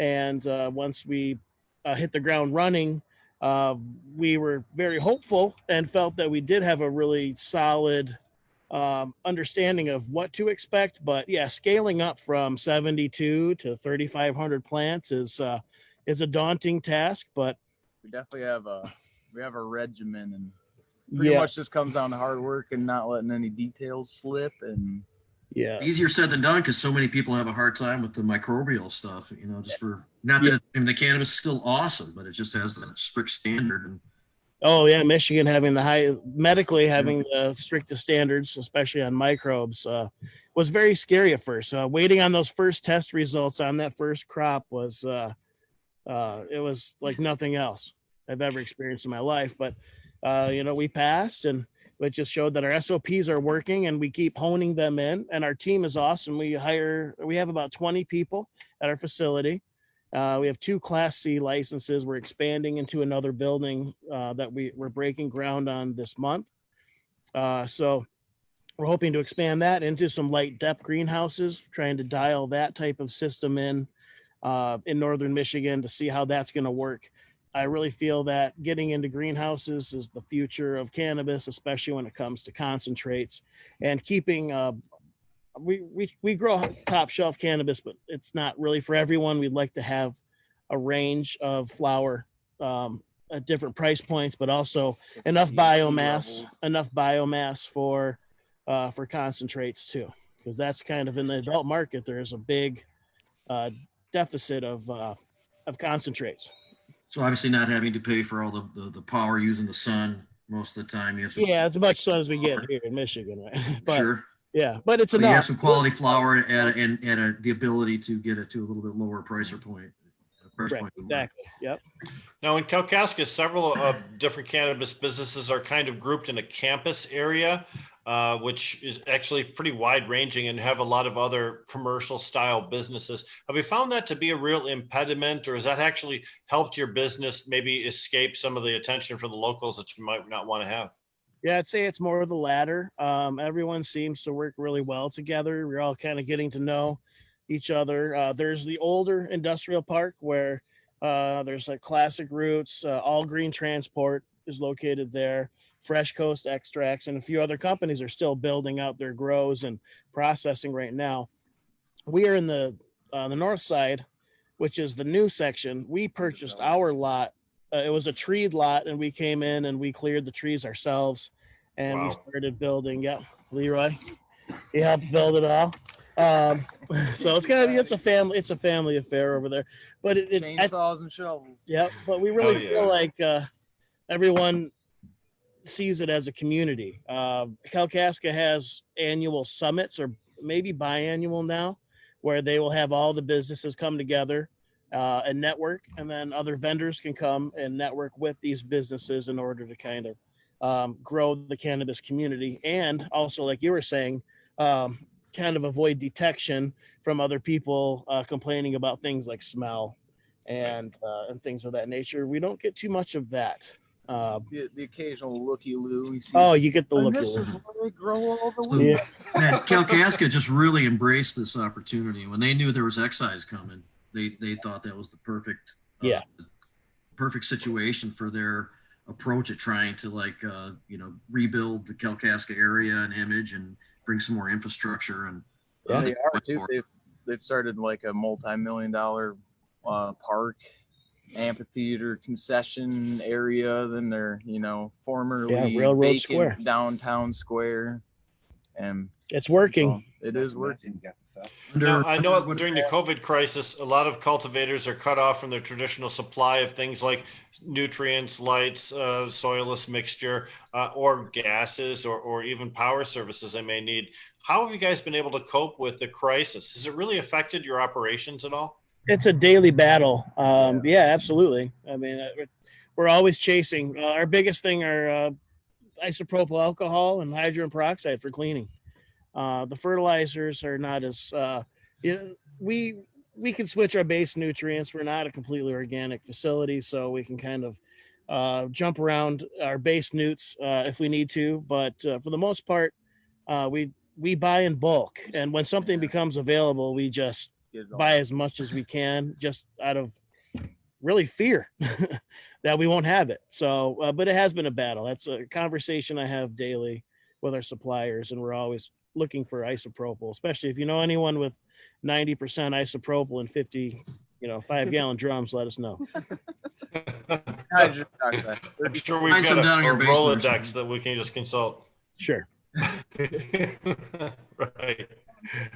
No, and we've seen provisioning centers, of course, having to transition away from people coming in to just doing curbside and delivery. Has that diminished the demand for your product, or are you still just rocking it all the way out? Well, at first it was everyone's trying to figure it out, and there's a lot of panic. There's panic buying, panic selling, panic everything. But I think it finally leveled out as soon as people realized that even I think now more than ever, people want their medicine, people want their cannabis, and it helps them get through this time that is, just it's crazy and unprecedented, really, that at least in our lifetimes. So we've seen an increase in demand on certain products, and on the medical side, we anticipated a rise in recreational demand when we received our rec license on the first of the year. So we put a lot of resources into recreational flower. And of course, now everyone's telling us, Murphy's Law is telling us that, of course, people are buying more medical products. As soon as we get a chance to turn the switch on that, people will want more rec products. So, but the demand in general, I think, has increased. I think people are, looking to cannabis to ease a lot of their daily struggles with, uncertainty. So, we're trying to provide the cleanest and best, products that we can for them. Well, as I say, we work together with the Botanical Company and have those products on the retail shelves in East Tawas right now, and obviously will in Kalkaska and in Lansing most likely. And open up. The feedback is really good, and hoping that under conditions that are available to us, hoping that before the end of the summer, maybe even by midsummer. Yeah, please, that would be amazing. We need it, and hopefully this whole COVID thing will come off and people get a chance to come and check out the lounge and try out our products and everything. We do take great pride in the fact that I believe we bring caregiver quality cannabis to a commercial market, and scaling up it has been a challenge, but we've found great success in keeping our rooms small so we can focus on the more craft side of things, and hopefully people will understand that craft level of cannabis, that caregiver love that we spend so much time and care, and we hand trim everything, we hand water every plant every day is our mantra, and that's around the shop. So not everybody's willing to take those extra steps. This kind of production is corporate cannabis. I mean, everyone talks about it, and it's I mean, it is a real thing, and there's a place for it. I mean, there's the Budweiser. Sure. There's just something that but you can't design a machine to do. Right. Or you can, but it won't do it like a human. Wow. Right. Depends on how you define love, I guess. Yeah. Well, automatic drip systems can water your plants, and timed lights can turn things on and off, but they can't detect problems before they happen. They can't detect, deficiencies based on leaf color. You have to use all of your senses in order to be a good gardener. And in order to do that, you have to get your hands right involved in your plants, man. Yeah, you're manicuring. You got to, know how the bud's forming. You understand even the strain, how the strain's going to grow in the future, and that's just not something you can put binary into a computer. They haven't gotten that one. How much processing is going? You're also involved in the processing too, isn't that correct? We're working with 42 Degrees, 42 Degrees over in Kalkaska. They're up and running. Great processor over in the industrial park, on the old industrial park side. Good people. They're great people. Amazing products. Some of the best stuff. Northern Michigan has amazing cannabis. I feel Humblebee cranks out some amazing concentrates. 42 Degrees is killing it. They are local. They're great guys. So we're working closely with them on bringing our shatter, our sugar. I got some live resin diamonds. Oh, nice. I got two different kinds. I think this one is green crack, And this one might be like Over the Moon or Cocoa Fields, I think is what it's called. Oh, that's ours. Cool. Yes. Yeah. I was doing Nice. that on the break or 420 or something. Oh, nice. Oh, perfect. Yeah. Peak, the Puffco Peak, man. Yeah, we've got this here, and this smells like lemon shave ice from a carnival. It's amazing. It's amazing. I can't wait to see what they're making some diamonds. They're mining some diamonds. We'll do live resin. Will that by chance be part of the redemption line, or is that totally separate? Some of it maybe. Most of it we're starting off with real leaf concentrates, but as we work, basically we're trying to get our toes wet in the market here with concentrates and get the word out before everyone else hits. Those diamond miners too are amazing little vessels, aren't they, Tom? I mean, they're high intensity metal clamped together with these amazing clamps, and then they use atmospheric pressure. They put so much pressure in there that it crystallizes everything right down into the diamonds. It's quite remarkable, and it had to go through all kinds of approval processes too to be approved. Yeah. Oh yeah, there's a very strict process. They had to have their specific. I don't know if they're the first. I mean, but it was one of them. Yeah, I know it had taken them months and months to get that approved by the state, and that was approved, I think, just around the time that they were approved for their final licensure, and they came online with those. Yeah, they look like big metal cheeseburger things clamped together. NASA. It looks like NASA, man. UFO. Yeah. I guess I missed dinner. The process had to be described to the state before diamonds could be being produced. And yeah, at first, the state had to come out with a bulletin saying, "Hey, you need to actually have your full process approved before, ball jar technology is not approved by the state of Michigan." I actually thought that was cool. One of the first they came, okay, balls in your court. Well, you can do it, but you can do it, but show us how. Well, the state doesn't know. You know what? Sometimes concentrates and technology evolve so quickly that it evolves in one state, spreads to the other 50 states, and all of us cannabis connoisseurs are familiar with it. But the lawmakers don't know anything, and cops don't know anything. We've had instances where police couldn't tell, what cannabis concentrate even looked like. No, they think you have crack rock or something. That's crazy. Exactly. I mean, we were the first licensed grow in northern Michigan, and they came to us with a lot of questions.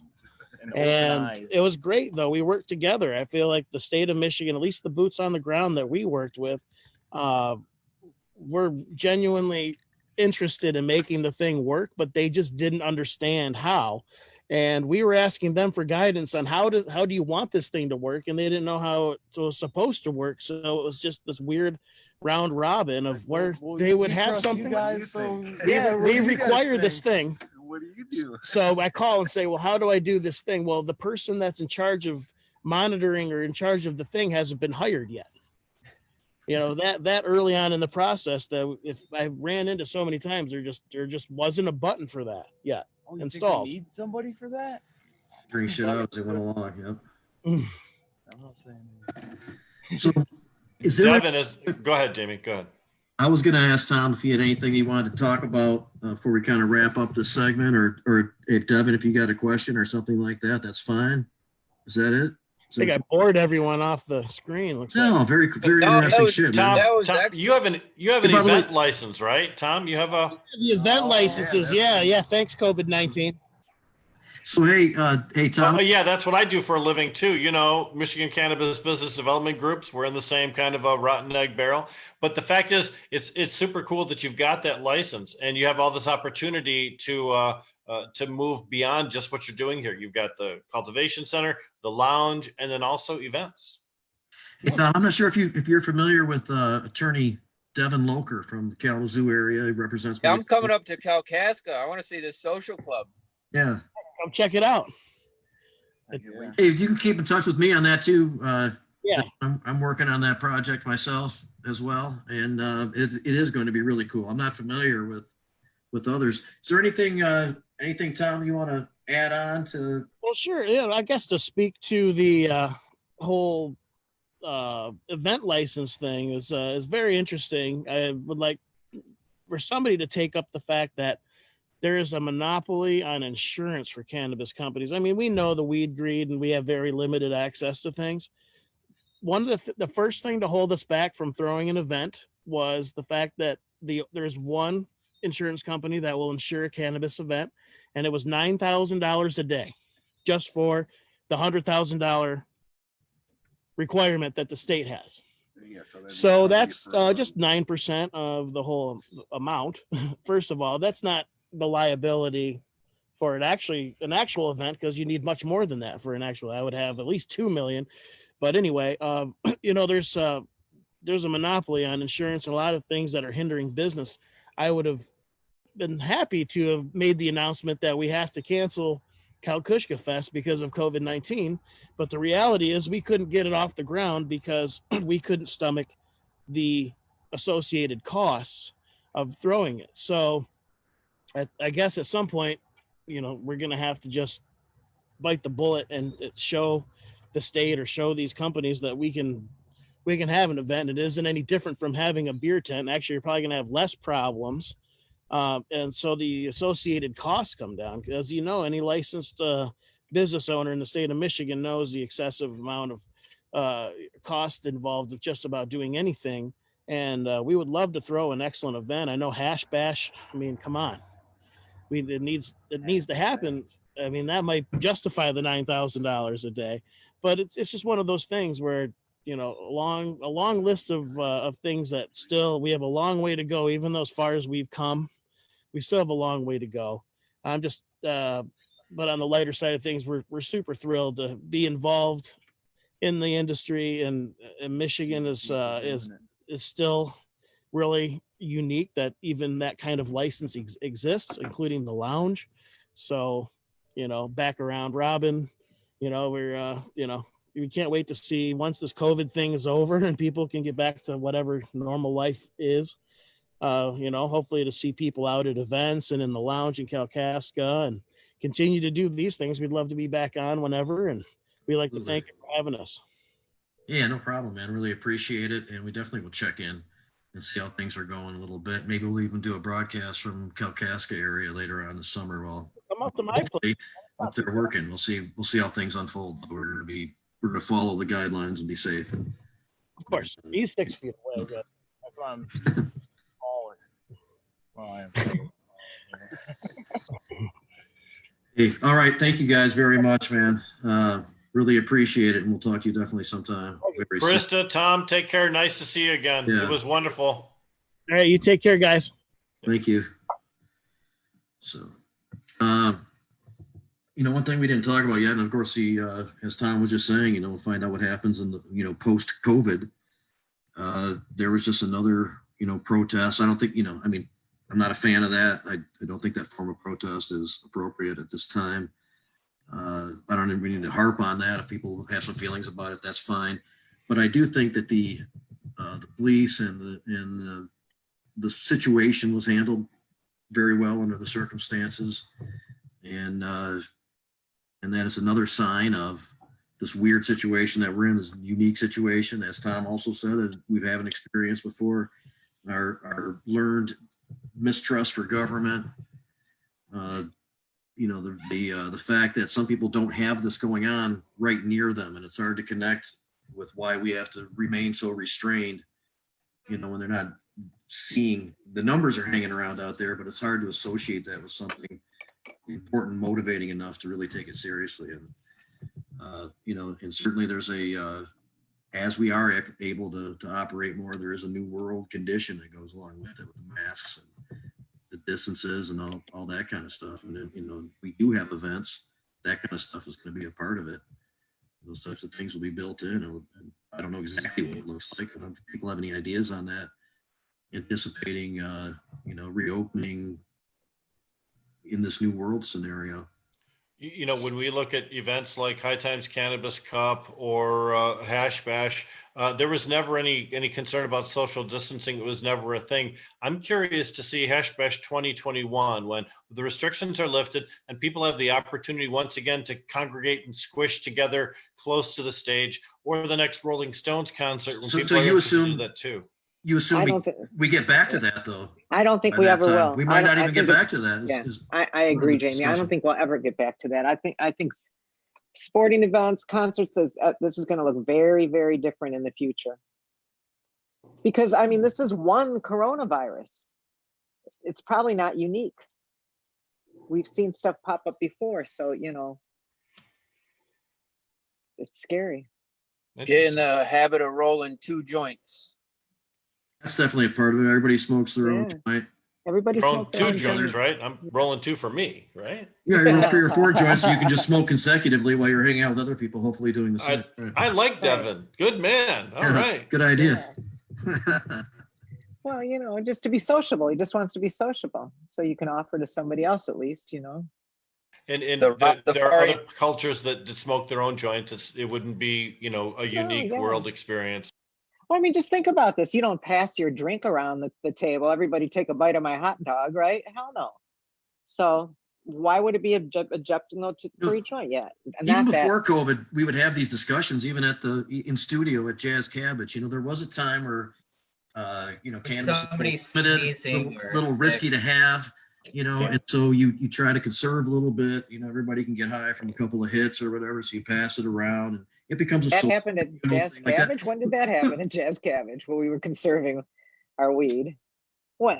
I'm not saying that we ever. I'm talking about historically how it gets. In the, Oh, I thought you meant pass joints around and stuff okay. like that. But even before COVID and all that kind of stuff, we recognized that it's like in this day and age, there's enough cannabis around and it's easily accessible and affordable, and you really don't even have to do that. And we've talked about that a few times. Still did, of course, you know, out of tradition or habit or, you know, like socialization or, you know, whatever. It was fine, but you know, we don't have to.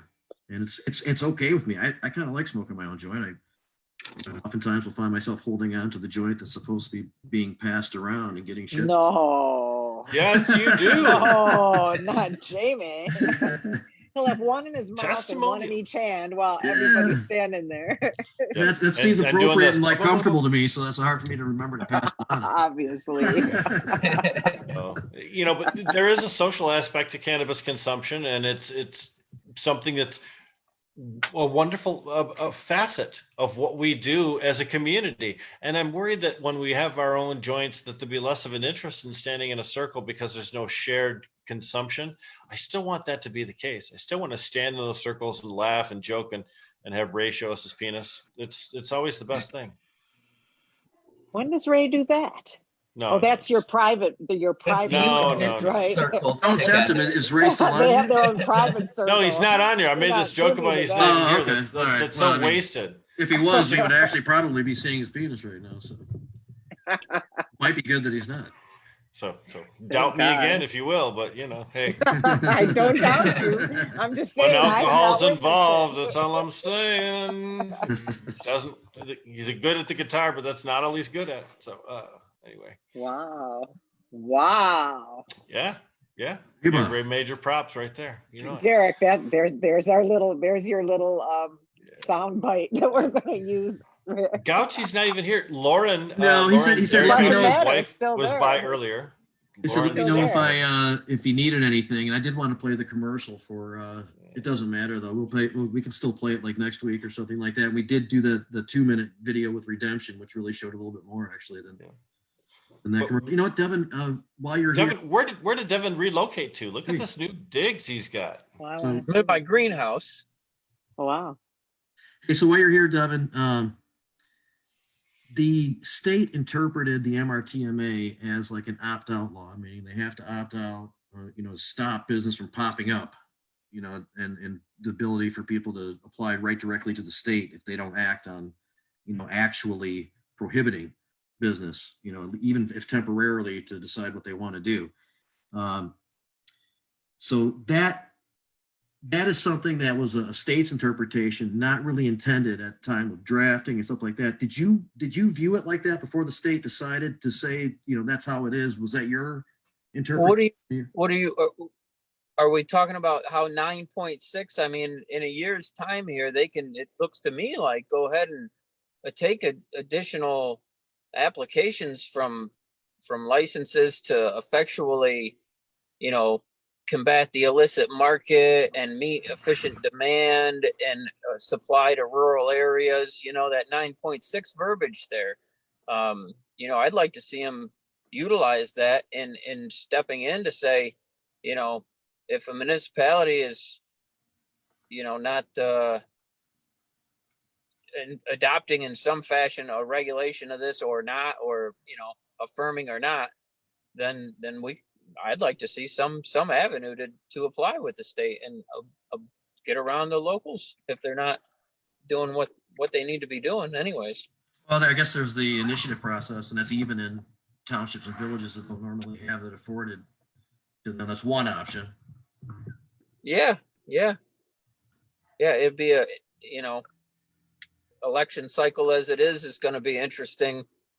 I could imagine, collecting petition signatures during these times. It'd be a trick unto itself, I think. Organized. Almost impossible, really. In some cases, in some I municipalities. don't like to throw that word around because I'd like to see an avenue for progress to be made. But if we've got to ask our state regulators under these emergency circumstances to look into what the MRPMA might allow them to do, they should address some of these. Right. What's your thought on the, we're going to wrap up before too long, but what's your thought on the electronic signature argument? I guess I haven't. Well, somebody's going to challenge that because of the circumstances that electronic signatures should be allowed. I mean, they're legal signatures under other circumstances. Yeah, I thought they were already allowable. Well, but for signing a petition. I think they are recently. I think the Fair Michigan petition is like electronic signature. I signed it. Definitely adopts that. But it's not yet. It's not official. I think it is for some reason in the last couple of weeks. No, Colin, it's not. It's not. What they approved of candidate petition signatures as being electronic, but not citizen initiatives. So right. It's not. But somebody will challenge it, I'm sure. Somebody else already talking about it, right? Yeah. I thought for some reason Fair Michigan. The anti-frackers, I think, might make that. No, I think what Fair Michigan did is they declared, fuck it, because this signature, this electronic signature is valid. We're going to move ahead with this, and then we'll challenge it if they. So it's also valid on a petition. No, Right? You have standing when you have enough signatures. Then I don't think they have a court. They don't have on their website. It says April 13th. Breaking news: we will now be collecting signatures for. I know, but that doesn't mean that it's going to be legal. Could They're be collecting signatures, Or the and then canvassers have something to say about it. Yeah, right, so they want to get enough will. signatures and say that they have enough now, so they have like some kind of standing. Like if we do have enough, Sure. to recognize, and then they'll probably challenge it at that point. Right. They don't have a ruling yet. They're just, because somebody had emailed me on that too, and they said, "Oh my God, look what they did," but that's not. It panned out not to be. Well, we can learn what more they about thought. that. Maybe if there's a bigger discussion to have on that next week, we could get into that a little bit too. Yeah. So many interesting subjects, really, there are. I mean, when you start talking about it, we love to talk about cannabis, but there's a lot of tertiary issues. Certainly are. So we got a few more minutes to drone on with before we kind of wrap it up. Are there things that people need to get in before we do decide to call it a day? I just want to thank you guys for having me on. Enjoy the show. Yeah, no question about it. And I'll hook you up with Tom too. He's interested. So when you're up there, you guys can cross. Oh yeah. Check stuff out. We'll make sure that's the case. And I hope to be up there this summer under safe conditions and absolutely that type of stuff. So we'll do that. I can't tell if Deb is sitting there or not. There's like an image that's trying to emerge, but it doesn't quite. Ghost-like dishes. I'm trying to prepare this steak taco thing, so I got to get this. I've been marinating this piece of Happy meat Cinco all de day, Mayo. Jamie. Yeah. Way to all celebrate. day. I'm about to have tacos too here in a little bit. I had Did a some report tortillas from with cheese on them earlier. Southwest Detroit was like empty. They have some places doing curbside, but not nearly what it normally is. It's normally a fiesta. It's normally a festival-like attitude. Well, we got it. Look, we're doing it. All right. Let's see if we can get Ray back in here. Fiesta in here. Up in here, we got a jar of margaritas that I mixed up earlier, waiting in the refrigerator. Nice. Dave's I all might have some excited. salsa and chips later on. Yeah. Yeah, we've been eating them. Yep. It's a holiday. You know what? Hey, I don't so normally even celebrate. yeah.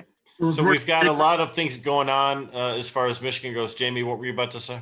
I was just going to remind, I usually say it during the show, Planet Green Trees Thursdays at 8 o'clock, Medical Mondays at 9 these days, or is it 10? 9 on Mondays. Okay, it's at Check 9. that on YouTube. It used to be at 10, now it's at 9. Be at 10. Oh, there's Derek. That's a fun show. Derek's back. We're gonna wrap this up in a second, so he's probably stepped back in just to. What an honor to be needed. So anything to wrap up with as far as you're concerned, Derek? No, I just want to say happy Cinco de Mayo. Yeah. You know, I'm all for replacing alcohol with cannabis today, and I think everybody should at least give it a try just for this 1 year. I will. No question. I was made an honorary citizen of this Mexico City, Mexico in 1983. So it was fun. So you Yeah, have so- a natural connection to this holiday.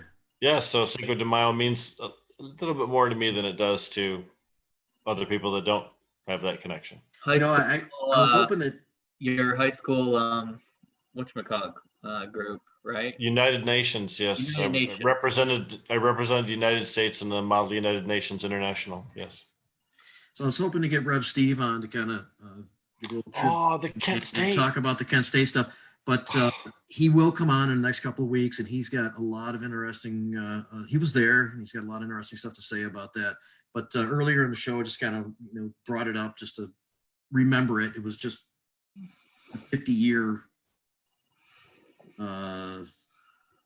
remembrance was just yesterday, I think. So yeah. Yes. And it had a chilling effect on a lot of people here. Ray's back with us. Ray, why don't you wrap up Cinco de Mayo? Very appropriate for you.